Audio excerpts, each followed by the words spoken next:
خلينا نقول مع بعض، عايزين نعرف يعني ايه قوة الإرادة. أنا في اعتقادي إن قوة الإرادة دي هي الرغبة الشديدة قوي إنك تقدر تحقق أو تبقى عايز تحقق حاجة. بس تعال نسأل شات جي بي تي زي ما سألناه قبل كده ونقول له يعني ايه قوة إرادة، فهتلاقيه بيرد علينا بيقول لنا قوة الإرادة يعني إنك تقدر تتحكم في نفسك وتاخد قرارات صح حتى لو الحاجة اللي قدامك مغرية أو صعبة.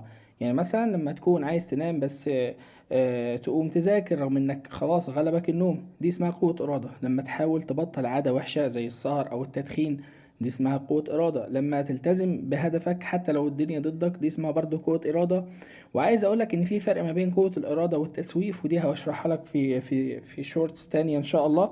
ببساطة هي العضلة اللي جواك اللي بتخليك تختار الصح على السهل، والطويل على السريع، والمفيد على الممتع المؤقت. ممكن أضيف حاجة كمان، قوة الإرادة هي الحاجة اللي بتخليك تتجنب المعوقات اللي تعطلك على هدفك، مش تواجهها تتجنبها، مش تواجهها تتجنبها. صباحكوا زي الفل.